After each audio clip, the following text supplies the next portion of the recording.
നമസ്കാരം. കേരളപ്പച്ചയുടെ മറ്റൊരു എപ്പിസോഡിലേക്ക് എല്ലാ പ്രേക്ഷകർക്കും സ്വാഗതം. സംസ്കൃത സർവകലാശാല മുൻ വിസിയും അധ്യാപകനും ഭാഷാ പണ്ഡിതരും നിരൂപകനും ഒക്കെയായ ശ്രീ എം.വി. നാരായണൻ മാഷാണ് ഇന്ന് നമുക്കൊപ്പം അതിഥിയായി ചേരുന്നത്. നമസ്കാരം. ഉന്നത വിദ്യാഭ്യാസ മേഖലയിൽ നിരവധി മാറ്റങ്ങൾ വന്നുകൊണ്ടിരിക്കുന്ന ഒരു കാലഘട്ടമാണിത്. അത് നല്ലതും ചീത്തയും എല്ലാം ഉണ്ട്. നമ്മൾ സാധാരണ ഭാഷയിൽ പറയുകയാണെങ്കിൽ ഇത്രയും വലിയൊരു മാറ്റത്തിലൂടെ സഞ്ചരിക്കുന്ന ഈ ഒരു മേഖല, അതിൽ എങ്ങനെയാണ് ആ ഒരു കാര്യങ്ങൾ, ആ വിഷയങ്ങൾ എങ്ങനെയാണ് സാർ വീക്ഷിക്കുന്നത്? ഉന്നത വിദ്യാഭ്യാസ മേഖലയിൽ ഇന്ന് വരുന്ന മാറ്റങ്ങൾ, നമ്മൾ ഒരു വശത്ത് സർക്കാരിൻ്റെയും അല്ലെങ്കിൽ കേന്ദ്ര സർക്കാരിൻ്റെയും ഒക്കെ പല പദ്ധതികളുടെ മാറ്റങ്ങൾ അനുസരിച്ച് വരുന്നൊരു മാറ്റമുണ്ട്. പക്ഷേ അതിലുപരിയായിട്ട് ലോകത്തിൻ്റെ വിജ്ഞാന മേഖല തന്നെ വളരെ വിപ്ലവാത്മകമായിട്ട് മാറുന്നുണ്ട്. ഒരു 10 വർഷങ്ങൾക്ക് ശേഷം ഏത് തരത്തിലുള്ള തൊഴിൽ മേഖലകളായിരിക്കും ഇവിടെ ഉണ്ടാവുക എന്നതിനെക്കുറിച്ച് നമുക്ക് കൃത്യമായ വ്യക്തതയൊന്നുമില്ല.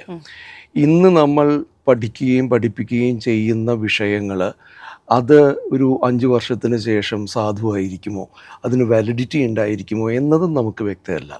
കാരണം നമ്മളിപ്പോഴും പറയാറുണ്ട് ടൈംസ് ആർ ചേഞ്ചിങ്, കാലം മാറുകയാണ്. പക്ഷേ ഇത് അഭൂതപൂർവമായിട്ടുള്ള മാറ്റങ്ങളാണ് ജ്ഞാനവ്യവസ്ഥയിൽ വരുന്നത്. Especially artificial intelligence, digital technologies, പുതിയ തരത്തിലുള്ള ആവിഷ്കാര സാധ്യതകൾ, ഡേറ്റയുടെ തന്നെ സ്വഭാവം മാറുന്നത്.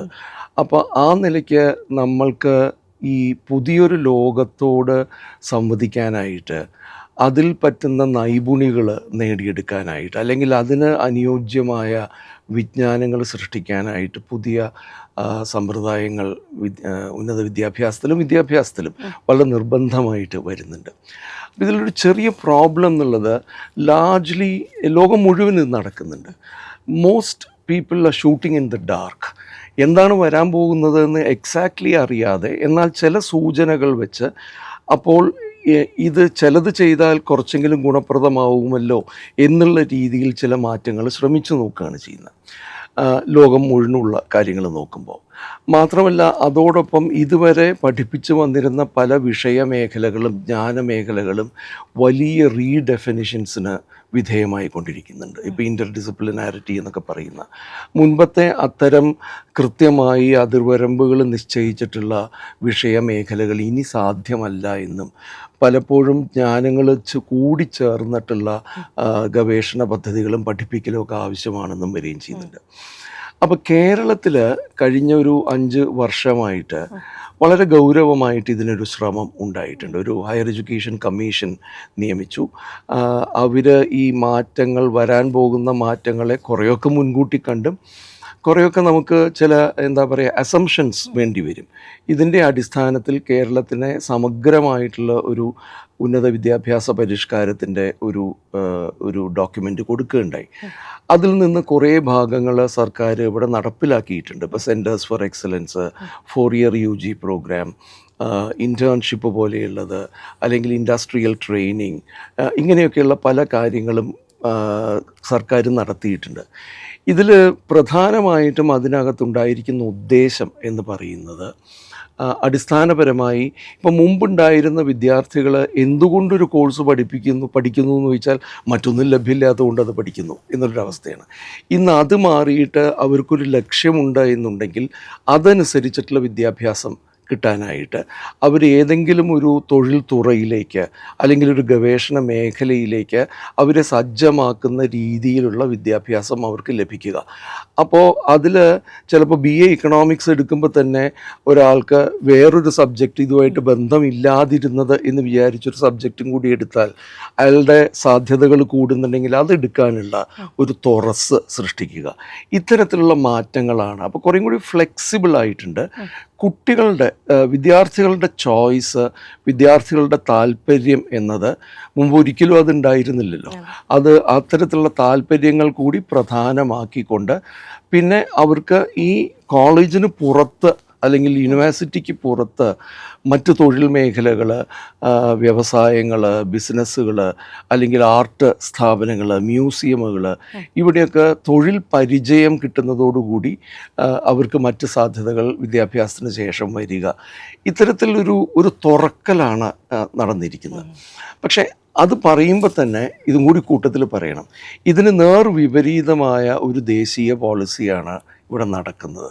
കേരളത്തിൽ ഇത് ചെയ്തു വരുമ്പോൾ തന്നെ ഇതിന് വളരെ അനുകൂലമായ സാഹചര്യങ്ങളിൽ ഇത് ചെയ്തു എന്നല്ല ധരിക്കേണ്ടത്.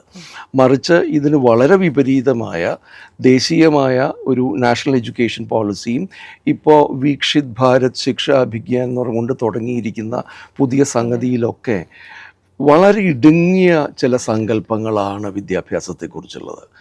അതായത് ഒരു പ്രധാനപ്പെട്ട കാര്യം നമ്മുടെ രാജ്യത്തെക്കുറിച്ച് മനസ്സിലാക്കേണ്ടത്, നമ്മളുടെ രാജ്യം ഒറ്റ തരത്തിലുള്ള രാജ്യമല്ല. അനവധി മനുഷ്യർ, വ്യത്യസ്തരായ സമുദായങ്ങൾ, ഭാഷകൾ, വിശ്വാസങ്ങൾ, ആചാരങ്ങൾ, എല്ലാം ഭക്ഷണക്രമങ്ങൾ. അപ്പോൾ their aspirations will be different. North ഈസ്റ്റിലുള്ള ഒരാൾ എന്താവണം, അല്ലെങ്കിൽ ഇനി അടുത്തത് എന്ത് ചെയ്യണം എന്നത് കേരളത്തിലുള്ള ഒരാൾ ആലോചിക്കുന്ന പോലെ ആവണമെന്നില്ല. അവരുടെ സാഹചര്യങ്ങളും അവരുടെ പരിസരങ്ങളും ഒക്കെ വ്യത്യസ്തമായിരിക്കാം. പക്ഷേ ഈ വ്യത്യാസങ്ങളൊന്നും പരിഗണിക്കാതെ ഒറ്റ രൂപത്തിലുള്ളൊരു വിദ്യാഭ്യാസം അടിച്ചേൽപ്പിക്കുക എന്നുള്ളതാണ് ദേശീയ വിദ്യാഭ്യാസ നയത്തിൻ്റെ പ്രധാനപ്പെട്ട രീതി. അതിൻ്റെ അടിത്തറ കൊടുക്കുന്നത് ഒരു തരം ഹിന്ദുത്വ ഐഡിയോളജിയാണ്. അപ്പോൾ സനാതനധർമ്മം അല്ലെങ്കിൽ ഇന്ത്യൻ മൂല്യങ്ങൾ എന്നൊക്കെ പറയുന്ന ഒരു എന്താ പറയുക, സൃഷ്ടിയായിട്ടുള്ള ഇറ്റ് ഈസ് എ ക്രിയേഷൻ. അതൊരു ഫേക്ക് ക്രിയേഷനാണെന്നും പറയേണ്ടി വരും. ഇങ്ങനെ ഒരു സംഗതിയുടെ അടിസ്ഥാനത്തിൽ ഒറ്റ രൂപത്തിലുള്ള ഒരു വിദ്യാഭ്യാസം എല്ലാവർക്കും കൊടുക്കുക എന്നുള്ളത്. അപ്പോൾ ഈ പണ്ട് പറയാറില്ലേ, putting a square peg in a round hole എന്ന്, അതാണ് ഇതിൻ്റെ അവസ്ഥ വരുന്നത്. അപ്പം അത് ഒരു വശത്ത് അത് വളരെ ശക്തമായിട്ട് അടിച്ചേൽപ്പിക്കാനും പല രീതികളിലൂടെ അത് ഇൻസിനുവേറ്റ് ചെയ്യാനുമുള്ള ശ്രമം നടക്കുമ്പോഴാണ് ഇപ്പുറത്ത് കേരളത്തിൽ ഇങ്ങനെ ഒരു ബദൽ ശ്രമം നടക്കുന്നത്. കേരളത്തിൻ്റെ ഈ ഒരു ചെറുത്തുനിൽപ്പ് അത് നമ്മൾ കാണുന്നു, വലിയ രീതിയിലുള്ള പ്രതിരോധം സൃഷ്ടിച്ചുകൊണ്ട് മുൻപോട്ട് പോവുകയുമാണ്. അപ്പോഴാണ് സാറ് പറഞ്ഞതുപോലെ കുട്ടികൾ പഠിക്കേണ്ടത് എന്താണ് എന്ന് നിശ്ചിതമായ ഒരു സർക്കിളിനുള്ളിൽ കുത്തിനിറച്ചുകൊണ്ട് ആ രീതിയിൽ സിലബസ് പരിഷ്കരണം നടത്തുന്ന ഒരു വ്യവസ്ഥിതി, അതിലേക്ക് തള്ളിവിടുന്ന അല്ലെങ്കിൽ നമ്മളെ സമ്മർദ്ദം ചെലുത്തുന്ന രീതി സെൻട്രൽ ഗവൺമെൻറ്റിൻ്റെ ഭാഗത്തു നിന്നും അല്ലെങ്കിൽ ആ രീതിയിൽ ആ വിദ്യാഭ്യാസ വകുപ്പിൽ നിന്നും വരുന്നു. ഇതിനെ എത്രത്തോളം മുൻപോട്ട് നമുക്ക് തള്ളി നീക്കിക്കൊണ്ട് പോകാൻ സാധിക്കും? കാരണം ഒരു സർക്കാരിന് ഒരു പരിധിയുണ്ടല്ലേ. ആ രീതിയിൽ നമ്മളിപ്പോൾ പരിഷ്കരണവും മറ്റു കാര്യങ്ങളും ഒക്കെ കൊണ്ടുവരുന്നുണ്ടെങ്കിലും ഒരു ഭാഗത്ത് വലിയ രീതിയിൽ അവർ ഈ യുദ്ധം ചെയ്യുമ്പോൾ അതിനെ എങ്ങനെ മറികടക്കാൻ സാധിക്കും? വളരെ ദുഷ്കരമാണിത്, എളുപ്പമല്ല.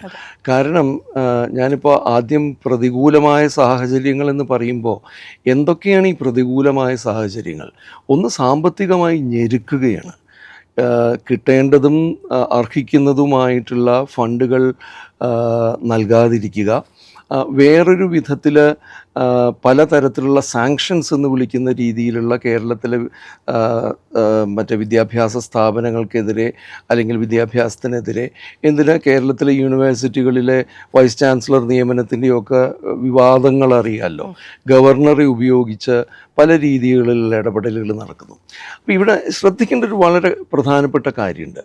ഈ കഴിഞ്ഞ NIRF റാങ്കിങ്ങിലും നാക്കിൻ്റെയും ഒക്കെ റാങ്കിങ്ങുകളിൽ കേരളത്തിലെ സർവകലാശാലകളും കോളേജുകളും വളരെ ഉന്നത സ്ഥാനം കൈവരിച്ചിട്ടുണ്ട്. അപ്പോൾ even according to their standards these are doing really well. കേരളത്തിലെ സ്ഥാപനങ്ങൾ വളരെ നന്നായിട്ടാണ് പ്രവർത്തിക്കുന്നത്, അതിൻ്റെ ഫലം കാണാനുമുണ്ട്. പക്ഷേ എന്നാൽ അതിന് കിട്ടേണ്ട അംഗീകാരമല്ല കൊടുക്കുന്നത്. മറിച്ച് ഇത് ഇവർക്ക് കിട്ടുന്നതിനോടുള്ള അസൂയാവഹം ആയിട്ടുള്ളൊരു നിലപാട്, അല്ലെങ്കിൽ അത് ഇല്ലാതെയാക്കാനുള്ളൊരു നിലപാടാണ് വരുന്നത്. അപ്പോൾ എങ്ങനെയാണ് ഇതിനെ നേരിടുക എന്ന് ചോദിച്ചാൽ ഞാൻ പറഞ്ഞ മാതിരി വളരെ ദുഷ്കരമാണ്. ഒന്ന്, അത് രാഷ്ട്രീയപരമായിട്ടുള്ളൊരു സംഗതി തന്നെയാണ്. It's A political fight. അത് വിദ്യാഭ്യാസത്തിലേക്കോ ഉന്നത വിദ്യാഭ്യാസത്തിലേക്കോ മാത്രം ചുരുങ്ങുന്ന ഒന്നല്ല. വളരെ വളരെ ലാർജായിട്ടുള്ള അർത്ഥത്തിൽ ഫെഡറലിസത്തിൻ്റെ ഒരു വിഷയമാണ് ഇത്. കാരണം നമ്മുടെ ഭരണഘടന പ്രകാരം 3 ലിസ്റ്റുകളിലുള്ളതിൽ കൺകറൻറ്റ് ലിസ്റ്റിലാണ് ഉന്നത വിദ്യാഭ്യാസം വരുന്നത്. അതിൽ കേന്ദ്ര സർക്കാരിനും എന്താണ് സംസ്ഥാന സർക്കാരുകൾക്കും നിയമം ഉണ്ടാക്കാനും അതിൽ അധികാരങ്ങളും നൽകപ്പെട്ടിട്ടുണ്ട്. പക്ഷേ പടിപടിയായി സംസ്ഥാന സർക്കാരുകളുടെ സംസ്ഥാന നിയമസഭകൾ പാസ്സാക്കുന്ന നിയമങ്ങളെ തന്നെ സബ്വേർട്ട് ചെയ്തുകൊണ്ട് അതിനെ തുരങ്കം വെച്ചുകൊണ്ടാണ് കേന്ദ്ര നിയമങ്ങളും കേന്ദ്ര പോളിസികളും ഉണ്ടാവുന്നത്. അപ്പോൾ ഈ ഫെഡറലിസം എന്ന് പറയുന്ന നമ്മുടെ ഒരു ഭരണഘടനാ തത്വത്തെ തന്നെ, അല്ലെങ്കിൽ നമ്മുടെ രാജ്യത്തെ ഒരുമിച്ച് നിർത്തുന്ന we are a union of states, വെറൊരു യൂണിയൻ അല്ല, we are a union of states. States ഇല്ലെങ്കിൽ യൂണിയൻ ഇല്ല. പക്ഷേ ആ സ്റ്റേറ്റ്സിൻ്റെ അധികാരങ്ങൾ, പ്രത്യേകിച്ച് നിയമസഭകളുടെ അധികാരങ്ങൾ തുരങ്കം വയ്ക്കുന്ന അതിനെതിരെയുള്ള ഫൈറ്റ് ശരിക്കൊരു പൊളിറ്റിക്കൽ ഫൈറ്റ് ആയിരിക്കും. പക്ഷെ അതേസമയം തന്നെ അതോട് ബന്ധപ്പെട്ടിട്ടുള്ള ഒരു നിയമപരമായ ഫൈറ്റ് അതിനകത്ത് നിൽക്കുന്നുണ്ട്. കാരണം വളരെ കൃത്യമായിട്ട് കോടതികൾ എന്ത് പറയുമെന്ന് നമുക്ക് വ്യക്തമായിട്ട് അറിയില്ല. അതിൻ്റെ ചില ആശങ്കകളൊക്കെ നിൽക്കുമ്പോൾ തന്നെ ഈ നിയമപരമായിട്ട് നിലനിൽക്കാത്തതായ കേന്ദ്ര സർക്കാർ നീക്കങ്ങളെ വളരെ ശക്തമായി തുടർച്ചയായി കോടതികളിൽ ചോദ്യം ചെയ്യുകയും അതിനെതിരെ ഒരു പ്രതിരോധം സൃഷ്ടിക്കുകയും ചെയ്യേണ്ടി വരും. ഇല്ല എന്നുണ്ടെങ്കിൽ ഇതിങ്ങനെ നടന്നു പോയിക്കൊണ്ടിരിക്കുകയാണ്. അങ്ങനെയായി എന്ന രീതിയിൽ അത് അംഗീകരിച്ച് അത് പോവുകയാണ് ചെയ്യുന്നത്. അപ്പോൾ ഈ രണ്ട് തലത്തിൽ ചെയ്യേണ്ടി വരും. മൂന്നാമത്തതൊന്ന് ഇപ്പോൾ ചെയ്യുന്നത് തന്നെ കുറേയും കൂടി ശക്തമാക്കിയിട്ട് ഒരു ബദൽ എന്നത് നമുക്ക് കാണിച്ചു കൊടുക്കാൻ പറ്റണം. ആളുകൾക്കും ജനങ്ങൾക്കും ഇവിടെയുള്ളവർക്കും പുറമേയുള്ളവർക്കും ഇതൊരു ബദലാണ് എന്ന് വ്യക്തമായിട്ട് കാണിച്ചു കൊടുക്കാവുന്ന, അത് മറ്റുള്ള ഇപ്പം തന്നെ വ്യക്തമാണല്ലോ. ഇപ്പോൾ എഡ്യൂക്കേഷൻ റേറ്റ്സിൽ Kerala is much higher than ബാക്കി എവിടെയുള്ളതിനേക്കാളും. പക്ഷെ അത് കുറേയും കൂടി വ്യക്തമാക്കാവുന്ന രീതിയിൽ എഡ്യൂക്കേഷനിൽ തന്നെ ഫോക്കസ് ചെയ്തുകൊണ്ട് അതിനകത്ത് ഇന്നൊവേറ്റീവായിട്ടുള്ള നൂതനമായ ശ്രമങ്ങൾ കൊണ്ടുവന്നുകൊണ്ട് തന്നെ അത് ചെയ്യേണ്ടി വരും. ഇത് പറയാൻ എളുപ്പമാണ്, പക്ഷെ ചെയ്യുക എന്ന് പറയുന്നത് ഒട്ടും എളുപ്പമല്ല എന്നുള്ളത് നമുക്ക് എല്ലാവർക്കും അറിയുന്ന കാര്യമാണ്. അപ്പോൾ ഇറ്റ്സ് എ വെരി അപ്ഹിൽ ടാസ്ക്. വലിയൊരു ഡേവിഡും ഗോളിയാത്തും തമ്മിലുള്ള യുദ്ധം പോലെയായിട്ട് ഇത് മാറുന്നുണ്ട്. ഇവിടെ ഈ ഗവർണർമാരുടെ ഇടപെടൽ എന്ന് പറഞ്ഞൊരു വിഷയമുണ്ടല്ലോ, ഒരുപക്ഷെ നേരിട്ട് അത് അനുഭവിച്ചൊരു വ്യക്തി കൂടിയാണ് താങ്കൾ.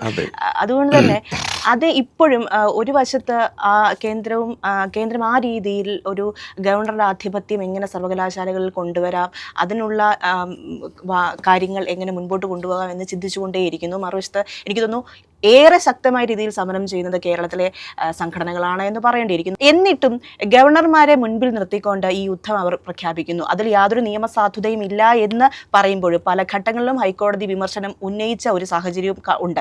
അതിൽ കുറച്ച് സൂക്ഷ്മമായ ചില വശങ്ങളുണ്ട്. പൂർണ്ണമായിട്ട് നിയമസാധുതയില്ല എന്ന് പറയാൻ പറ്റില്ല. കാരണം യു ജി സിയുടെ നിയമം, യു ജി സി രൂപീകരിച്ചൊരു നിയമമുണ്ട് 1956.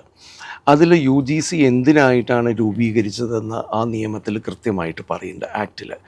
അത് ടീച്ചിങ്, എക്സാമിനേഷൻ ആൻഡ് റിസർച്ച്, ഈ 3 മേഖലകളിൽ മാത്രമാണ് യു ജി സിക്ക് അധികാരമുള്ളത്. അതിനകത്ത് റെഗുലേഷൻസ് ഉണ്ടാക്കാൻ. ഈ വൈസ് ചാൻസലറിൻ്റെ നിയമനം, സിൻഡിക്കേറ്റിൻ്റെ നിയമനം, സെനറ്റിൻ്റെ നിയമനം മുതലായ ഭരണപരമായ കാര്യങ്ങളിൽ യു ജി സിക്ക് യാതൊരു അധികാരവും യു ജി സി ആക്ട് പറയുന്നില്ല. പക്ഷെ 2010 റെഗുലേഷനിൽ, അതുവരെ ടീച്ചേഴ്സിനെ മാത്രം സംബന്ധിക്കുന്ന റെഗുലേഷനിൽ 2010 പെട്ടെന്ന് വൈസ് ചാൻസലറെയും കൂടി ഉൾപ്പെടുത്തി. അതുവരെ വൈസ് ചാൻസലർമാരുടെ നിയമനം പൂർണ്ണമായിട്ടും സംസ്ഥാന നിയമസഭ പാസാക്കിയ അതത് സർവകലാശാലകളുടെ ആക്ട് അനുസരിച്ചിട്ടായിരുന്നു ആ നിയമനം ഉണ്ടായിരുന്നത്. 2010 ഇത് വന്നപ്പോൾ ഇവിടെയാണ് അവധാനതയുടെ പ്രശ്നം. അന്ന് ഇത് ചോദ്യം ചെയ്തില്ല. അത് എല്ലാവരും അംഗീകരിച്ചു. ഇവിടെയും കേരളവും അംഗീകരിച്ചു, കേരളത്തിന് പുറത്തും അംഗീകരിച്ചു. പക്ഷെ അതിൻ്റെ യഥാർത്ഥത്തിലുള്ള ദുരന്ത ഫലങ്ങൾ അറിയുന്നത് ഇവിടെ രാജശ്രീ കേസിൽ രാജശ്രീ പിരിച്ചുവിടുന്ന സമയത്താണ്. അന്ന് 2 ചോദ്യങ്ങൾ അതിനകത്ത് വന്നു. അതാണ് ഞാൻ അതിനകത്ത് സൂക്ഷ്മമായ വിഷയം ഉണ്ടെന്നത്. അതിൽ യു ജി സി കൊണ്ടുവരുന്ന ഒരു നിയമം ഒരു വശത്ത്, ഇവിടെ സംസ്ഥാന നിയമസഭ പാസ്സാക്കിയിട്ടൊരു നിയമം മറുവശത്ത്. ഇത് രണ്ടും തമ്മിൽ വൈരുദ്ധ്യമുണ്ടാവുമ്പോൾ ഏതിനാണ് കൂടുതൽ പ്രബലതയുള്ളത്, ഏതാണ് സുപ്പീരിയർ? അപ്പോൾ സുപ്രീം കോടതി ഇത് നോക്കിയിട്ട് പറഞ്ഞു, യു ജി സി എന്നുള്ളത് സെൻട്രൽ ഗവൺമെൻറ്റിൻ്റെ പാർലമെൻറ്റ് ഉണ്ടാക്കിയിരിക്കുന്ന ഒരു ബോഡി ആയതിനാൽ, അതിൻ്റെ ലെജിസ്ലേഷൻ സെൻട്രൽ ലെജിസ്ലേഷൻ ആയതിനാൽ സ്റ്റേറ്റ് ലെജിസ്ലേഷനേക്കാളും അതിന് പ്രാബല്യമുണ്ട് എന്നൊരു തീരുമാനമെടുത്തു. പക്ഷേ ഇതിലൊരു പിൻ സ്റ്റോറി എന്താ വെച്ചാൽ ബോംബെ ഹൈക്കോടതി ഇതിനു മുന്നേ ഇത് വളരെ ഗൗരവമായി നോക്കിയിട്ട് ഭരണഘടനയും അതിനു മുൻപുള്ള സുപ്രീം കോടതി വിധികളും എല്ലാം പഠിച്ച ചീഫ് ജസ്റ്റിസ് ഷാഹിൻ്റെ കീഴിലുള്ള ബെഞ്ച് ഇത് അംഗീകരിക്കാൻ പറ്റില്ല. കാരണം അത് സബോർഡിനേറ്റ് ലെജിസ്ലേഷനാണ്. UGC കൊണ്ടുവരുന്ന ഒരു റെഗുലേഷനും പാർലമെൻറ്റിൽ ചർച്ച ചെയ്യുന്നില്ല, അവിടെ പാസ്സാക്കുന്നില്ല. അത് ഒരു റെഗുലേഷനായിട്ട് അവിടെ ടേബിൾ ചെയ്യുന്നു, പാർലമെൻറ്റ് സെഷൻ കഴിഞ്ഞാൽ അത് പാസ്സായതായിട്ട് പരിഗണിക്കുന്നു. ഇവിടുത്തെ ലെജിസ്ലേഷൻ അങ്ങനെയല്ല, ഇത് നിയമസഭയിൽ ചർച്ച ചെയ്ത് പാസ്സാകുന്നതാണ്. അപ്പോൾ ബോംബെ ഹൈക്കോടതി പറഞ്ഞു ആ സബോർഡിനേറ്റ് ലെജിസ്ലേഷൻ നിയമസഭയുടെ പ്ലീനറി ലെജിസ്ലേഷനേക്കാൾ പ്രബലമല്ല. 1. 2, ഭരണപരമായ കാര്യങ്ങളിൽ നിയമം ഉണ്ടാക്കാൻ UGCക്ക് അധികാരമില്ല എന്ന് പറഞ്ഞു. ഈ 2 വിധികളെയും സുപ്രീം കോടതിയിൽ കല്യാണി മതിവാൻ എന്നുള്ള കേസിൽ വി റെഫ്യൂസ് ടു എഗ്രി എന്ന് പറഞ്ഞുകൊണ്ട് ഇതിനെ രണ്ടും തള്ളിക്കളഞ്ഞു. ഒരു കാരണവും പറഞ്ഞിട്ടില്ല, ഒരു യുക്തിയും പറഞ്ഞിട്ടില്ല. അന്ന് ഇത് ചോദ്യം ചെയ്യേണ്ടതായിരുന്നു. സത്യത്തിൽ മനസ്സിലായി, അന്ന് ഇത് ചോദ്യം ചെയ്യേണ്ടതായിരുന്നു. അത് ചോദ്യം ചെയ്യാത്തതിൻ്റെ ആ നിയമം അല്ലെങ്കിൽ ആ വിധി നിയമമായി മാറിയതിൻ്റെ നിഴലിലാണ് ഇപ്പോൾ ഈ ഗവർണർ ഈ ചെയ്യുന്നത് മുഴുവനും. അത് നിയമപരമായി ശരിയാണോ എന്ന് ചോദിച്ചാൽ ആ വിധി പ്രകാരം നിയമപരമായി ശരിയാണ്. പക്ഷെ ഫെഡറൽ തത്വങ്ങൾക്ക് വിരുദ്ധമാണ്. സൂക്ഷ്മമായി സുപ്രീം കോടതിയിൽ ഇത് വാദിക്കുകയാണെങ്കിൽ ആ സുപ്രീം കോടതി വിധി പുനഃപരിശോധിക്കേണ്ടി വരും എന്നുള്ളതിലും സംശയമില്ല. അപ്പോൾ നിയമപരമായി ശരിയാണ്, പക്ഷെ നിയമപരമായി ശരിയുമല്ല. അതാണ്. ഓക്കെ, ഇനി നമ്മൾ വിദ്യാഭ്യാസ രംഗത്തേക്ക് തിരിച്ചു വരികയാണെങ്കിൽ ഇപ്പോൾ ചരിത്രത്തെ മാറ്റിമറിക്കാനുള്ള ശ്രമം പല മേഖലകളിലും അത് കുട്ടികളിലേക്ക് അടിച്ചേൽപ്പിക്കാൻ താഴെത്തട്ട് മുതൽ തന്നെ ശ്രമിക്കുന്നുണ്ട്. അതിൽ വിമർശനമൊക്കെ ഉയരുമ്പോഴും അടിച്ചേൽപ്പിച്ചുകൊണ്ടേയിരിക്കുന്നു. ആരെന്ത് പറഞ്ഞാലും ഞങ്ങൾക്ക് പ്രശ്നമല്ല എന്ന് പറഞ്ഞുകൊണ്ട് പഠിക്കുന്ന പാഠപുസ്തകങ്ങൾ പോലും തിരുത്തുന്ന ഒരു സ്ഥിതി. വിമാനം കണ്ടുപിടിച്ചത് ഹനുമാനാണ് എന്ന് പറഞ്ഞു പഠിപ്പിക്കുന്ന ഒരു സാഹചര്യത്തിലേക്ക് നമ്മൾ പോകുന്ന ഒരു ദുഃഖകരമായ രീതി. അതിൽ എന്ത് മാറ്റം വരുത്തേണ്ടി വരും? നോക്കൂ, ഇത് ഈ ചരിത്രത്തെ മാറ്റുക എന്നത് മാത്രമായിട്ടുള്ളൊരു പ്രതിഭാസമല്ല. പാലിൻജനറ്റിക് ഫാഷിസം എന്ന് പറയുന്ന ഒരു പൊളിറ്റിക്കൽ പ്രതിഭാസം, മെജോറിറ്റേറിയൻ ആയിട്ടുള്ള അല്ലെങ്കിൽ ഭൂരിപക്ഷത്തിൻ്റെ പിന്തുണയുണ്ട് എന്ന വ്യാജേന വളരെ കൃത്യമായ ഒരു ഏകാധിപത്യ വ്യവസ്ഥ, ഫാഷിസ്റ്റ് വ്യവസ്ഥ സ്ഥാപിക്കുമ്പോൾ പലപ്പോഴും അതിന് സാധൂകരണമായിട്ട് ഒരു ഭൂതകാലത്തെ കൊണ്ടുവന്ന് വളരെ സുവർണമായിരുന്ന ഐഡിയലായിരുന്നൊരു ഭൂതകാലം ഉണ്ടായിരുന്നു. ആ ഭൂതകാലത്തെ പുനഃസൃഷ്ടിക്കലാണ് നമ്മുടെ ഉദ്ദേശം. ഇന്നെല്ലാം കാര്യങ്ങളൊക്കെ കുഴപ്പമാണ്, ഇന്ന് പലതരത്തിലുള്ള വേറെ ആൾക്കാർ ഇവിടെ വന്നു, ഇതൊന്നും അല്ലാത്ത വളരെ സുന്ദരവും സുകുമാരവുമായിട്ടൊരു ഭൂതകാലത്തെ പുനഃസൃഷ്ടിക്കുക, അതാണ് ഈ പാലിൻജനറ്റിക് എന്ന് പറയുന്നത്. ആ ഭൂതകാലത്തെ പുനഃസൃഷ്ടിക്കാനുള്ള ശ്രമത്തിൽ ഭൂതകാലം യഥാർത്ഥത്തിലുള്ള ഭൂതകാലമല്ല, അവർ സൃഷ്ടിച്ചെടുത്തിട്ടുള്ളൊരു ഭൂതകാലമാണ്. അവിടെയാണ് ഈ ഫേക്ക് ഹിസ്റ്ററി, ഫോൾസ് ഹിസ്റ്ററി എന്നൊക്കെ പറയുന്നത് വരുന്നത്. ഒരു ചെറിയ ഉദാഹരണം, വേദകാലം മുതൽ ആണ് ജാതി വ്യവസ്ഥ എന്ന് പറയുന്നൊരു സംഗതി, വർണ്ണാശ്രമധർമ്മവും ജാതി വ്യവസ്ഥയും ഇവിടെ ഉണ്ടായിട്ടുള്ളത്. ആ ജാതി വ്യവസ്ഥയിൽ കൃത്യമായ ശ്രേണികളുണ്ട്, ആര് മുകളിൽ ആര് താഴെ എന്നുള്ളത്. അതനുസരിച്ചിട്ട് സമൂഹത്തെ തട്ടുതട്ടായിട്ട് ഗ്രേഡഡ് ഇനീക്വാലിറ്റി എന്ന് അംബേദ്കർ വിളിക്കുന്ന തട്ടുതട്ടായിട്ട് വിഭജിച്ചിട്ടുള്ള ഒരു പദ്ധതി, ഒരു സിസ്റ്റം ഇവിടെ നൂറ്റാണ്ടുകളായിട്ട് നിന്നിട്ടുണ്ട്. മറ്റൊരർത്ഥത്തിൽ പറയുകയാണെങ്കിൽ ഇനീക്വാലിറ്റി, അസമത്വം എന്ന് പറയുന്നത് ഈ ഒരു ചരിത്രത്തിൻ്റെ അവിഭാജ്യ ഘടകമായിരുന്നു, ഒട്ടനീളം നിന്നിട്ടുണ്ട്. ലക്ഷക്കണക്കിന് കോടിക്കണക്കിന് മനുഷ്യർ അവരുടെ ജീവിതം ഈ ഒരു ഭീകരമായ ദുഃഖത്തിൽപ്പെട്ടിട്ട് വേദന അനുഭവിച്ചിട്ടുള്ള ആളാണ്. അത് മുഴുവനും മാച്ചു കളയും, അതില്ല. അപ്പോൾ വൈദിക ബ്രാഹ്മണ്യ അല്ലെങ്കിൽ വൈദിക ധർമ്മം അല്ലെങ്കിൽ പഴയ പൗരാണിക ഭാരതം എന്നൊക്കെ പറയുമ്പോൾ അത്തരം അസൗകര്യപ്രദമായ കാര്യങ്ങളൊക്കെ മാറ്റിയിട്ട് ദർ ഇസ് നോ കാസ്റ്റ്, അതൊക്കെ സുന്ദരമായിരുന്നു. ഇപ്പോൾ ഇന്ത്യൻ നോളജ് സിസ്റ്റം എന്ന് പറഞ്ഞുകൊണ്ട് ഒന്നുണ്ടാക്കുന്നു. പിന്നെ അടുത്ത സ്റ്റെപ്പ് വരുന്നത്, ഇന്നുള്ള പല അറിവുകളും പണ്ടേ ഞങ്ങൾക്കറിയാമായിരുന്നു. അതാണ് ഇപ്പോൾ വൈമാനിക ശാസ്ത്രം ഉണ്ട്, കോസ്മെറ്റിക് സർജറി ഉണ്ട്, പിന്നെ അല്ലാന്നുണ്ടെങ്കിൽ നമ്മുടെ എവല്യൂഷൻ്റെ തിയറി, നമ്മുടെ ദശാവതാരത്തിൽ വരുന്നത് എവല്യൂഷൻ്റെ തിയറിയാണ്. ഇത്തരത്തിൽ പലപ്പോഴും ഇതിൽ രണ്ട് ഓർഡറാണ്. സയൻസിൻ്റെ ഓർഡർ എന്ന് പറയുന്ന ഫാക്ട്സും വസ്തുതകളും തെളിവുകളും വെച്ചിട്ടുള്ള ഓർഡറാണ്. പോയിട്രി എന്ന് പറയുന്നത് മെറ്റഫറിൻ്റെ ഓർഡറാണ്, രൂപകങ്ങളുടെ. ഇത് രണ്ടും നമ്മൾക്ക് കൂട്ടിയോജിപ്പിക്കാൻ പറ്റില്ല. ഇത് രണ്ടാണ്. ഇതിനെ രണ്ടിനെയും കൂട്ടിയോജിപ്പിച്ച് പണ്ട് പറഞ്ഞിരിക്കുന്ന ഈ ദശാവതാരത്തിൻ്റെ മെറ്റഫർ ഇന്ന് പറയുന്ന പരിണാമ സിദ്ധാന്തത്തിൻ്റെ പഴയ രൂപമായിരുന്നു, പണ്ടേ ഞങ്ങൾ കണ്ടെത്തിയിരുന്നു എന്ന രീതിയിൽ ആണ് മാറ്റിയെടുക്കുന്നത്. ഇതൊരു വശത്ത്. പിന്നെ ഇവർക്ക് സൗകര്യപ്രദമല്ലാത്ത ഇപ്പം മുഗൾ ചരിത്രം, എന്തിനാ സൗത്ത് ഇന്ത്യയുടെ ചരിത്രം, ഇപ്പം ഇന്നത്തെ ചരിത്ര പുസ്തകങ്ങളിൽ ദക്ഷിണ ഭാരതത്തിൻ്റെ ചരിത്രം വളരെ കുറച്ചേ ഉള്ളൂ. ഒരു 5-6 വർഷങ്ങൾക്ക് മുമ്പ് ചോള, ചേര, പാണ്ഡ്യ എന്ന രീതിയിലുള്ള ചരിത്രത്തെക്കുറിച്ച് പറഞ്ഞിട്ടുണ്ടെങ്കിൽ ഇന്ന് പാണ്ഡ്യനും ചേരനൊക്കെ പോയി, ചോള മാത്രം കുറച്ച് പറയുന്നുണ്ട്. അപ്പോൾ പ്രാഥമികമായും നോർത്ത് ഇന്ത്യയെ കേന്ദ്രീകരിച്ചുകൊണ്ടും ഹിന്ദു എന്ന് വിളിക്കപ്പെടുന്ന ഒരു വ്യവസ്ഥയെ കേന്ദ്രീകരിച്ചുകൊണ്ടും അത് തന്നെ ഇന്നത്തെ ഹിന്ദുത്വ പുനരാഖ്യാനം ചെയ്തിട്ടുള്ള ഒരു വ്യവസ്ഥയെ കേന്ദ്രീകരിച്ചുകൊണ്ടുള്ളൊരു ചരിത്രം ആണ് നിർമ്മിച്ചെടുക്കുന്നത്. അല്ലെങ്കിൽ അത്തരമൊരു ഭൂതകാലം പുനഃസൃഷ്ടിക്കുക എന്നുള്ള ഉദ്ദേശത്തിലാണ്. അതിൻ്റെ ഭാഗമായിട്ട് ചരിത്രം മാറ്റപ്പെടുന്നു, രാഷ്ട്രീയ പഠനം, പൊളിറ്റിക്കൽ സയൻസ് മാറ്റുന്നു, സോഷ്യൽ സയൻസസ് മാറ്റുന്നു, എല്ലാം മാറ്റപ്പെടുന്നുണ്ട്. കാരണം ഇത്രയേ ഉള്ളൂ, ഒരു പ്രത്യേക ലെൻസ് വെച്ച് നോക്കിക്കഴിഞ്ഞാൽ കാണുന്നത് മാത്രം ഉൾപ്പെടുത്തുക, കാണാത്തതൊക്കെ ഇതിൽ നിന്ന് കളയുക. ഇത് എല്ലാ ഫാസിസ്റ്റ് ഭരണകാലത്തും നമുക്കത് കാണാവുന്നതാണ്. മുസോളിനിയുടെ ഇറ്റലിയിൽ കണ്ടിട്ടുണ്ട്, ഹിറ്റ്ലറിൻ്റെ ജർമ്മനിയിൽ കണ്ടിട്ടുണ്ട്. അതിനുശേഷം ഫാഷിസ്റ്റ് എന്ന് വിളിക്കണ്ട എന്നുണ്ടെങ്കിലും ക്രൊയേഷ്യയിലും സെർബിയയിലും ഒക്കെ ഉണ്ടായിട്ടുള്ള വലിയ വർഗീയ ലഹളകൾക്കകത്തും ചരിത്രത്തെ മാറ്റി എഴുതുന്ന ഒരു സമ്പ്രദായം നമുക്ക് കാണുന്നുണ്ട്. അത് വളരെ നിഷ്കൃഷ്ടമായ പ്രതിരോധങ്ങൾ വേണ്ടി വരും. അത് ശ്രദ്ധിച്ചു തന്നെ അതിനെ എതിർക്കേണ്ടി വരും. ഒരു മനുഷ്യനിലേക്ക് കടന്നു വരാൻ ഏറ്റവും നല്ല രീതിയിൽ പറ്റുന്ന ആയുധം എന്ന് പറയുന്നത് കലയാണ് എന്ന് നമ്മൾ അല്ലേ, ഒരു കലാരൂപത്തിലൂടെയാണ് ഇങ്ങനെയുള്ള ചിന്തകളൊക്കെ ഇൻജെക്റ്റ് ചെയ്യാൻ പറ്റാനുള്ള എളുപ്പ വഴിയെന്ന് ഞാൻ കരുതുന്നു. അത് ഇപ്പോൾ വിദ്യാഭ്യാസ മേഖല എടുത്തു കഴിഞ്ഞാൽ പാഠപുസ്തകങ്ങൾ അവർ ആ രീതിയിൽ കാര്യങ്ങൾ ചെയ്യുന്നു. വിവിധ കലാരൂപങ്ങൾ ഉൾപ്പെടെ ആ കാര്യങ്ങളൊക്കെയും ഉൾക്കൊള്ളിക്കാൻ നോക്കുന്നു. സിനിമയിൽ പോലും അത്തരത്തിലുള്ള ആധിപത്യങ്ങൾ കൊണ്ടുവരാൻ നോക്കുന്നു.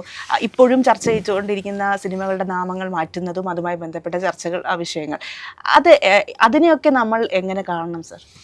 അല്ല, കാരണം എന്ന് പറഞ്ഞാൽ നമ്മൾ ഇതിനെ ഈ ഓരോ വ്യത്യസ്ത മേഖലകളിലുള്ള സംഗതികളായിട്ടൊരു വശത്ത് നമുക്ക് കാണും. ഇപ്പോൾ ചരിത്രത്തിൻ്റെ കാര്യം പറഞ്ഞു, വിദ്യാഭ്യാസത്തിൻ്റെ വേറൊരു നിലയ്ക്ക് ഇപ്പോൾ സിനിമയുടെ കാര്യം പറഞ്ഞു.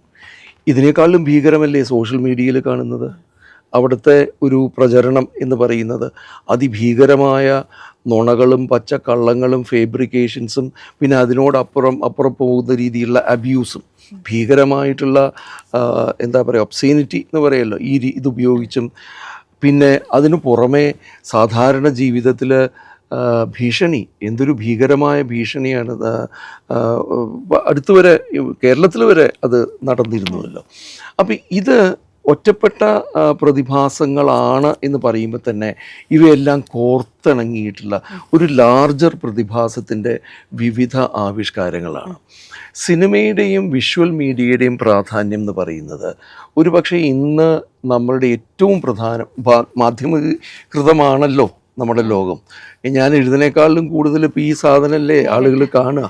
അപ്പോൾ ഈ മാധ്യമീകൃതമായ ലോകത്തിൽ പ്രത്യേകിച്ച് വിഷ്വൽ മീഡിയയ്ക്ക്, അതും സോഷ്യൽ മീഡിയയിൽ നമ്മുടെ മൊബൈലിൽ എത്ര എളുപ്പം വേണമെങ്കിലും ഏത് സമയവും കാണാം എന്ന് പറയുന്നൊരവസ്ഥ എത്തുമ്പോൾ visual media has unbelievable power, ഭയങ്കര ശക്തിയുണ്ട്. അത് ഉപയോഗിച്ചിട്ടാണ്, മീഡിയ ഉപയോഗിച്ചിട്ട് തന്നെയാണ് ഇത്തരം പ്രചാരങ്ങൾ നടത്തുക. പിന്നെ അതിൽ വാസ്തവമാണോ അല്ലയോ, ഇതിൽ ശ്രദ്ധിക്കേണ്ട കാര്യം എന്താ വെച്ചാൽ, ഇപ്പോൾ നമ്മൾ ഏറ്റവും ഒടുവിൽ ഇറങ്ങിയിരിക്കുന്ന ആ ഒരു സിനിമയുണ്ടല്ലോ, അതിൻ്റെ പേര് പോലും ഞാൻ പറയാൻ ഉദ്ദേശിക്കുന്നില്ല. I don't want to honour it with identifying it as such. പക്ഷേ ആ സിനിമയുടെ കാര്യം എടുത്താൽ അതിന് നമ്മൾ ഇന്ന ചരിത്രപരമായ തെറ്റുകൾ അതിനകത്തുണ്ട്, വസ്തുതാപരമായ തെറ്റുകളുണ്ട് എന്ന് നമ്മൾ പറയുന്നു. നമ്മളത് കൃത്യമായിട്ട് പറഞ്ഞു കഴിഞ്ഞാൽ 1000 പേര് ആ സിനിമ കണ്ടു കഴിഞ്ഞാൽ എത്ര പേര് ഇത് വായിക്കുന്നുണ്ടാവും? 10 പേര് ഇത് വായിക്കുന്നുണ്ടാവും. അവരൊരു 10 പേരോട് ഇത് പറയുന്നുണ്ടാവും, 20 പേരായി. ബാക്കിയുള്ള 980 ആളുകളും കുറേ ആളുകൾ വിശ്വസിച്ചിട്ടുണ്ടാവില്ല, പക്ഷേ ഒരു 500 ആളുകളെങ്കിലും വിശ്വസിച്ചല്ലോ. അവർക്കത് മതി. പിന്നീട് ഇത് തെറ്റാണ് ശരിയാണെന്നും പറയുന്ന അവർക്ക് വിഷയമല്ല. ഈ ഐഡിയോളജൈസേഷൻ, പ്രത്യയശാസ്ത്രവൽക്കരണം എന്നതിൻ്റെ ഏറ്റവും പ്രധാനപ്പെട്ട കാര്യം അത് ഒരു പ്രത്യേക ടൈം പീരീഡിന് വേണ്ടിയിട്ടാണ്. ഒരു സമയം ഉണ്ടതിന്. ആ സമയത്തിനകത്ത് മാക്സിമം ഇമ്പാക്റ്റ് കൊടുക്കുന്ന രീതിയിൽ ഇത് കൊടുക്കുകയാണ്. അത് കൊടുത്തു കഴിഞ്ഞാൽ പിന്നീട് അതിന് ശേഷം വരുന്ന മറ്റ് മെസ്സേജസ് ഇതിൻ്റെ അടിസ്ഥാനത്തിലാണ് പിന്നെ കാണുക. അപ്പോൾ കേരളത്തിൽ ഇങ്ങനെ ആയിരക്കണക്കിന് പെൺകുട്ടികളെ കൊണ്ടുപോയിട്ടുണ്ട് എന്ന് ഒരു കഥ പ്രചരിച്ചു കഴിഞ്ഞാൽ പിന്നെ വരുന്നതൊക്കെ അതിൻ്റെ വെളിച്ചത്തിലാണ് ഈ ആൾ മനസ്സിലാവുന്നത്. അവിടെയാണ് ബോധത്തെ തന്നെ കൃത്യമായി മാറ്റിയെടുക്കുന്ന ഒരു സമ്പ്രദായമായിട്ട് വരുന്നത്. ഇതിനെ എങ്ങനെ നേരിടും എന്ന് ചോദിച്ചാൽ നിരന്തരമായ വിമർശനം വേണ്ടി വരും. കണ്ടിന്യൂസ് ആയിട്ട് ഇത് ഫൈറ്റ് ചെയ്യേണ്ടി വരും. ഞാനൊരു കാര്യം ചോദിക്കട്ടെ, ഏതൊക്കെ വാട്സാപ്പ് ഗ്രൂപ്പിലുണ്ട്? നിരവധി. കുടുംബ വാട്സാപ്പ് ഗ്രൂപ്പുകളില്ലേ? അതിനകത്ത് തന്നെ എന്തൊക്കെയാണ് വരുന്നത്? ഒരു പക്ഷേ ഏറ്റവും ക്ലോസ് ആയിട്ട് നിൽക്കുന്ന സുഹൃത്തുക്കളുടെ കുടുംബത്തിൻ്റെ ഒക്കെ വാട്സാപ്പ് ഗ്രൂപ്പുകളിലാണ് ഇത് വരുന്നത്. പലപ്പോഴും നമ്മൾ എന്ത് ചെയ്യും? സൗഹൃദം കളയണ്ട, ബന്ധം കളയണ്ട എന്ന് വെച്ചിട്ട് നമ്മളൊന്നും പറയാതിരിക്കും. പറഞ്ഞാലോ വലിയ ബഹളാവുകയും ചെയ്യും. ഇത് ഒരർത്ഥത്തിൽ നമ്മുടെ ദയ, നമ്മുടെ മര്യാദ, നമ്മൾ മറ്റുള്ളവരോടുള്ള നമ്മുടെ പരിഗണന എന്നതൊക്കെ ദുരുപയോഗം ചെയ്തുകൊണ്ടാണ് ഇത് ഉപയോഗിക്കപ്പെടുന്നത്. അപ്പോൾ അറിയാതെ തന്നെ നമ്മൾ ഇത് ബാധിക്കുകയാണ്. അതെ അതെ. ആ രീതിയിൽ ഒരുപക്ഷെ ഇപ്പോൾ ഈ സിനിമയുടെ കാര്യം പറഞ്ഞുകൊണ്ടാണ് നമുക്ക് കഴിഞ്ഞ ദിവസങ്ങളിലൊക്കെ കേരളത്തിൽ അത് വലിയ രീതിയിൽ അതിനെതിരെ പ്രതിഷേധങ്ങൾ ശക്തമായി ആളിക്കത്തുന്നുണ്ട്. അതും ഞാൻ എടുത്തു പറയേണ്ടിയിരിക്കുന്നു. ഇന്ത്യയിൽ തന്നെ കേരളം മാത്രമാണ് ഈ രീതിയിൽ ആ വിഷയങ്ങളിൽ പോലും ധൈര്യപൂർവ്വം മുൻപോട്ട് വരുന്നു. അല്ലെങ്കിൽ മുഖ്യമന്ത്രി ഉൾപ്പെടെയുള്ള ആളുകൾ അതിനെതിരെ പോസ്റ്റ് ഇടുന്നു. അതൊക്കെ വലിയ രീതിയിൽ ചർച്ച ചെയ്യുമ്പോഴും മറ്റ് സംസ്ഥാനങ്ങളിലെ ആരെയും അത് അല്ലെങ്കിൽ മറ്റ് സംസ്ഥാനങ്ങളൊന്നും ഇതൊന്നും ഒരു ചർച്ചയാക്കുന്നുമില്ല. അവരെ ബാധിക്കുന്ന, നേരിട്ട് ബാധിക്കുന്ന ഇതുപോലെ നിരവധി വിഷയങ്ങളുണ്ട്. അതൊന്നും അവരറിയുന്ന പോലും ഇല്ലാത്ത ഒരു സ്ഥിതിയുമുണ്ട്. അവിടെയാണ് കേരളം എങ്ങനെ മറ്റ് സംസ്ഥാനങ്ങളിൽ നിന്നും മാറി നിൽക്കുന്നു എന്ന് വീണ്ടും വീണ്ടും ചിന്തിക്കേണ്ടി വരുന്ന ഒരു സാഹചര്യം ഉണ്ടാകുന്നതും. മറ്റുള്ള സംസ്ഥാനങ്ങൾ നമ്മുടെ ഈ കാര്യത്തിൽ ശ്രദ്ധയെടുക്കുന്നില്ല, നമ്മളിവിടെ എതിർത്തു എന്ന് പറയും. ഉത്തർപ്രദേശിലും മധ്യപ്രദേശിലും ഒക്കെ കാലികളെ കടത്തി എന്നുള്ള പേരിലും ബീഫ് കഴിച്ചു എന്നുള്ള പേരിലും ആളുകളെ കൊല്ലുക വരെ ചെയ്തപ്പോൾ നമ്മൾ എത്ര മലയാളികൾ അത് ശ്രദ്ധിച്ചു? തീർച്ചയായും. എത്ര എതിർപ്പ് ഇവിടെ ഉണ്ടായി? ഒരു വിഭാഗം മാത്രമേ ഉണ്ടായുള്ളൂ. അപ്പോഴും മലയാളികൾ വിചാരിച്ചത് ഇത് ഇവിടെ നടക്കില്ല എന്നതാണ്. അവിടെ നടക്കുകയായിരിക്കും, ഇവിടെ നടക്കില്ല. നമ്മൾ ഈ പണ്ട് അമേരിക്കയെക്കുറിച്ച് പറയാറുണ്ട്, ഒരു അമേരിക്കൻ എക്സെപ്ഷനലിസം. അമേരിക്ക വ്യത്യസ്തമാണ്, കേരളം വ്യത്യസ്തമാണ്. കേരള മോഡലുണ്ട്. മലയാളികൾ 4 നേരം കുളിക്കും, വളരെ വൃത്തിയായിട്ടുള്ളവരാണ്. അപ്പോൾ കേരളത്തിൽ സംഭവിക്കില്ല എന്നൊരു ധാരണ ഇവിടെ പ്രബലമായിട്ടുണ്ടായിരുന്നു. ഇന്നത് കുറേശ്ശെയെങ്കിലും മാറുന്നുണ്ട് എന്ന് തോന്നുന്നു. കാരണം ഇത് കേരളത്തിൽ സംഭവിപ്പിക്കും എന്നുള്ളതിൻ്റെ വ്യക്തമായ സൂചനയാണ് ആ സിനിമയും അതോടൊപ്പം തിരുനാവായിൽ നടന്ന ആ കുംഭമേളയും. കാരണം കേരളത്തെ തന്നെ ലക്ഷ്യമാക്കിയിട്ട് മറ്റൊരു സംസ്ഥാനവും പറഞ്ഞത് ശരിയാണ്, കേരളം വ്യത്യസ്തമാണ്. കേരളം പ്രതിരോധം തീർക്കുന്നു. കേരളം ഇപ്പോഴും അവരുടെ വറുതിയിലായിട്ടില്ല എന്നതുകൊണ്ട് തന്നെ കേരളത്തെ തന്നെ ലക്ഷ്യം വെച്ചുകൊണ്ട് കേരളത്തിനെ വറുതിയിലാക്കാനുള്ള പ്രവൃത്തികളാണ് അവർ ചെയ്യുന്നത്. ഇത് രണ്ടും ഇതിൻ്റെ ഏറ്റവും നല്ല ഉദാഹരണം. ഇപ്പോൾ കുംഭമേള പോലൊരു സംഗതി, ഇത് ഇങ്ങനൊരു വിഡ്ഢിത്തം ലോകത്ത് മാമാങ്കമായിരുന്നു അവിടെ നടന്നിരുന്നത്. അത് സാമൂതിരിയുടെ ഒരു പ്രത്യേക സംഗതിയായിരുന്നു. അവിടെ യുദ്ധമാണ്. തീർച്ചയായിട്ടും അതിൻ്റെ ചുറ്റുമായിട്ട് ആഘോഷവുമായി ബന്ധപ്പെട്ട് മറ്റാളുകളൊക്കെ വന്ന് ചേർന്നിരുന്നു എന്നുള്ളതൊക്കെ ശരിയാണ്. പക്ഷേ ഈ അഘോരികളും മറ്റുമൊക്കെ വന്നുകൊണ്ടുള്ള ഒരു കുംഭമേളയുടെ സ്വഭാവം ഒരിക്കലും അതിനുണ്ടായിരുന്നില്ല. അപ്പോൾ ഒരു ട്രഡിഷനെ ഇൻവെൻറ്റ് ചെയ്യാണ്. A tradition that does not exist. ഇല്ലാത്തൊരു പാരമ്പര്യമാണ്. ആ പാരമ്പര്യം ഉണ്ട് എന്ന് പറഞ്ഞുകൊണ്ട് മുൻപുണ്ടായിരുന്നൊരു സംഗതിയായിട്ട് ഇതിനെ കണക്ട് ചെയ്യുന്നു. അപ്പം നമ്മുടെ ആളുകൾ എന്നാൽ ശരിക്കും മാമാങ്കം എന്തായിരുന്നു നമ്മൾ അന്വേഷിക്കുന്നില്ല. ഇത് ശരിയായിരിക്കും. എന്നിട്ട് ബസ് കണക്കിന് കുടുംബങ്ങളെയാണ് അങ്ങോട്ട് കൊണ്ടുപോകുന്നത്. അവർ പോകുന്നത് ഏത് രീതിയിലാണ്? ഭക്തിയുടെ ലെവലിലാണ്. ഭക്തി തെറ്റൊന്നുമല്ല, ഭക്തിയുടെ ലെവലിൽ അവരവിടെ ചെല്ലുന്നു. പക്ഷേ ആ ഭക്തിയുടെ ലെവലിൽ അവിടെ ചെല്ലുന്നതോടുകൂടി ഈ ഒരു വലിയ ഫോർമേഷനകത്തേക്ക് അവർ മാറുന്നു. അത് വർഷം തോറും ഇനി കൂടുതൽ ശക്തമായിട്ട് മാറാനാണ് പോകുന്നത്. അങ്ങനെ വരാതിരിക്കട്ടെ എന്ന് നമുക്ക് ആഗ്രഹിക്കാം. ആ ഒരു പൊളിറ്റിക്കൽ സാഹചര്യം അങ്ങനെ ആകുന്നു എന്ന് വേണമെങ്കിൽ പറയാം. ശരിയാണ്. അവിടെയാണ് വളരെ അടിസ്ഥാന തലത്തിലുള്ള പൊളിറ്റിക്കൽ പ്രയോഗം ആവശ്യമായിട്ട് വരുന്നത്. അത് വളരെ പ്രധാനമായിട്ട് മാറുന്നുണ്ട്. ഇനിയിപ്പോൾ ഉള്ള ഒരു കാലഘട്ടവും നമ്മൾ വീക്ഷിക്കേണ്ടത് ആ ഒരു രീതിയിലായിരിക്കും അല്ലേ? ഇനി കൂടുതൽ ഇത് കുറയാൻ സാധ്യതയില്ല. ഇതിൻ്റെ ഒരു ക്രൈസിസ് പോയിന്റ് എത്തുന്ന വരെ ഇത് തുടരും. ആ ക്രൈസിസ് പോയിന്റ് എന്ന് പറയുന്നത്, കാരണം ഇത് വ്യക്തമായിട്ടും സാമ്പത്തിക ക്രമവുമായി ബന്ധപ്പെട്ടിട്ടുള്ളതാണ്. നമ്മൾ ഈ ഐഡിയോളജിയെക്കുറിച്ച് പറയുന്നതിന് ഒപ്പം തന്നെ നമ്മളപ്പുറത്ത് സാമ്പത്തികമായ വിഷയത്തെക്കുറിച്ച് പറയണം. ഇത്രയും കൂടുതൽ ദാരിദ്ര്യവൽക്കരണം നടന്നിട്ടുള്ള ഒരു കാലം ഇന്ത്യയുടെ ചരിത്രത്തിൽ ഉണ്ടാവില്ല. ഇന്നത്തെ അവസ്ഥ എന്ന് പറഞ്ഞാൽ 10% ആളുകളുടെ കയ്യിലാണ് ഈ രാഷ്ട്രത്തിൻ്റെ 80% സ്വത്ത് കുമിഞ്ഞുകൂടിയിരിക്കുന്നത്. അത് കഴിഞ്ഞ 2014 തൊട്ടുള്ള സമയം നോക്കുകയാണെങ്കിൽ അത് വളരെയധികം വർദ്ധിച്ചു കഴിഞ്ഞിരിക്കുന്നു. എന്തിനു വേണമെങ്കിൽ 2 പേരുടെ കാര്യം നോക്കിയിട്ടുണ്ടെങ്കിൽ 40% അവരുടെ കയ്യിലായിരിക്കും. ആരാ 2 പേര് എന്നുള്ളത് ആലോചിച്ചാൽ മനസ്സിലാവും. അപ്പോൾ the consolidation of wealth, of material, of resources in very few hands. അപ്പോൾ ഇന്ത്യയുടെ പെർ ക്യാപിറ്റ കൂടി, പക്ഷേ മനുഷ്യരുടെ ഇതൊന്നും കൂടിയിട്ടില്ല. കാരണം ഇത് കുറച്ചാളുകൾക്ക് മാത്രമേ ഇത് വരുന്നുള്ളൂ. ഈ തരത്തിൽ റിസോഴ്സസും സമ്പത്തും എല്ലാം വളരെ കുറച്ച് ആളുകളുടെ ഇങ്ങനെ കുമിഞ്ഞു കൂടുന്ന ഈ ഒരു അവസ്ഥ, അതൊരു ലേറ്റ് ക്യാപിറ്റലിസത്തിൻ്റെ അവസ്ഥയാണ്. അത് ഇതുമായിട്ട് ബന്ധമുണ്ട്. ഇതൊരു ക്രൈസിസുമാണ്, ഇതൊരു പ്രതിസന്ധിയാണ്. ഈ റബ്ബർ ബാൻഡ് വലിച്ചു കഴിഞ്ഞാൽ പിന്നെ പൊട്ടും. ആ പൊട്ടുന്ന ഘട്ടം എത്തുമ്പോൾ പിന്നെ എന്താ സംഭവിക്കുക നമുക്കറിയില്ല. അത് എപ്പോഴാണ് ഉണ്ടാവുക, അതിൻ്റെ പരിണത ഫലങ്ങൾ എന്തൊക്കെ ആയിരിക്കും എന്ന് നമുക്ക് ഉറപ്പില്ല. പക്ഷെ എനിക്ക് ഒരു തോന്നൽ വരുന്നുണ്ട്. എനിക്കറിയില്ല, ഇത് ഞാനൊരു സാമൂഹ്യ ശാസ്ത്രജ്ഞനൊന്നുമല്ല.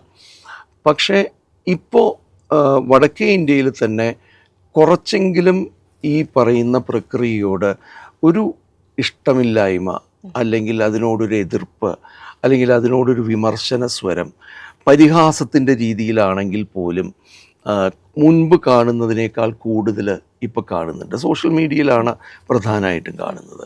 കുറേയും കൂടി കേന്ദ്ര സർക്കാരിൻ്റെ വക്താക്കളെയും നേതാക്കന്മാരെയൊക്കെ പരിഹസിക്കാനും, അതിലേറ്റവും ശ്രദ്ധേയമായ കാര്യം, ഏറ്റവും കൂടുതൽ അവർ എന്താ പറയുക, മോശമായിട്ട് ചിത്രീകരിച്ചിട്ടുള്ള നെഹ്റുവിൻ്റെ യഥാർത്ഥത്തിലുള്ള കഥകൾ വീണ്ടും കൊണ്ടുവരാനുള്ള ശ്രമം കാണുന്നുണ്ട്. അപ്പോൾ is there a turn? Let us hope so. Okay, വളരെ ഗൗരവമുള്ള കുറേ കാര്യങ്ങളാണ് നമ്മൾ സംസാരിച്ചത്. അതിനൊപ്പം തന്നെ കലാമേഖലയിൽ കലാപരമായി സാർ നിരവധി ഗവേഷണങ്ങളും പഠനങ്ങളും ഒക്കെ നടത്തിക്കൊണ്ടേയിരിക്കുന്ന ഒരു ഘട്ടമാണ്. അതൊക്കെ എങ്ങനെ മുൻപോട്ട് പോകുന്നു? ഇപ്പോൾ സമയമൊക്കെ അതുമായി ബന്ധപ്പെട്ട് എങ്ങനെയാണ്? അതിൻ്റെ രീതിയിൽ നടക്കുന്നുണ്ട്. പക്ഷേ ഇതിലുള്ളൊരു കാര്യം എന്നുള്ളത്, ഈ ഒരു അവസ്ഥ ഒരു സമൂഹം എന്നുള്ള നിലയ്ക്ക് മാത്രമല്ല, വ്യക്തികൾ എന്നുള്ള നിലയ്ക്ക് കൂടി വല്ലാതെ നമ്മളെയൊക്കെ അഫക്റ്റ് ചെയ്യുന്നൊരു സാഹചര്യമാണ്. കാരണം നിങ്ങളുടെ പ്രായമല്ലല്ലോ എനിക്ക്. ഞാൻ വളർന്നു വന്നൊരു സാഹചര്യത്തിൽ അതിൻ്റെ ഭാഗമായിട്ടുണ്ടായിരുന്ന സൗഹൃദങ്ങളും കുടുംബ ബന്ധങ്ങളും, അല്ലെങ്കിൽ നമ്മൾ ജാതി നോക്കിയിട്ടോ മതം നോക്കിയിട്ടോ അല്ലാതെയുള്ള പലതരത്തിലുള്ള എന്താ പറയുക അടുക്കലുകളും ഒക്കെ ഉണ്ടായിരുന്ന ഒരു കാലത്ത് നിന്ന് ഇന്നത്തേക്ക് എത്തുമ്പോൾ ഉണ്ടാകുന്ന വലിയൊരു ഒരു കണ്ടിന്യൂഡ് ഷോക്ക് പോലെ ഒരു സംഗതിയുണ്ട്. അത് ടു ലിവ് വിത്ത് ഇറ്റ് അത്ര എളുപ്പമല്ല, വലിയ ബുദ്ധിമുട്ടുണ്ടാക്കുന്നത്. ഞാൻ പേഴ്സണലി അത് എനിക്ക് മാത്രമല്ല, എൻ്റെയൊക്കെ ജനറേഷനിലുള്ള ആൾക്കാർക്ക് വളരെ ശീലമായിട്ടുള്ള കാര്യമാണ്. ഇന്നത്തെ അവസ്ഥയിൽ എന്തിലും ജാതിയും മതവും ആരാധനാക്രമവും എവിടെ നിന്ന് വരുന്നു, എന്താണ് നിങ്ങളുടെ രാഷ്ട്രീയം എന്ന രീതിയിൽ ചോദിച്ചുകൊണ്ട് മാത്രം ആളുകളെ പ്രൊഫൈൽ ചെയ്യുന്ന ഒരു ഏർപ്പാട്, അല്ലെങ്കിൽ വസ്ത്രധാരണത്തിൻ്റെ പേരിൽ പ്രൊഫൈൽ ചെയ്യുന്ന, ഭക്ഷണത്തിൻ്റെ പേരിൽ പ്രൊഫൈൽ ചെയ്യുന്ന ഒരു സംസ്കാരം വരുമ്പോഴുണ്ടാവുന്ന വലിയ ബുദ്ധിമുട്ട് നമ്മൾ അനുഭവിക്കുന്നുണ്ട്. കലകളിലും അത് നടക്കുന്നുണ്ട്. ചില കലകൾ കൂടുതൽ ശ്രേഷ്ഠമാണ്, മറ്റു ചില കലകൾ അത്ര ശ്രേഷ്ഠമല്ല എന്ന് പറയുന്നതിലും അത് നടക്കുന്നു. പക്ഷെ ഒരു കാര്യം എനിക്ക് പറയേണ്ടതുണ്ട്. കേരളം ഇന്ന് നേരിടുന്ന ഏറ്റവും പ്രധാന വിഷയം എന്നത് ഹിന്ദുത്വത്തെ എങ്ങനെ നേരിടും എന്നുള്ളതാണ്. അതാണ് ഇന്ത്യ മുഴുവനും, കേരളം പ്രത്യേകിച്ചും. കാരണം കേരളത്തിലാണ് ഒരു ഹിന്ദുത്വ വിരുദ്ധ അല്ലെങ്കിൽ ഹിന്ദുത്വേതരമായ ഒരു ഭരണവും ഒരു സംവിധാനവും കുറച്ചു കാലമായിട്ടെങ്കിലും ഉണ്ടായിട്ടുള്ളത്.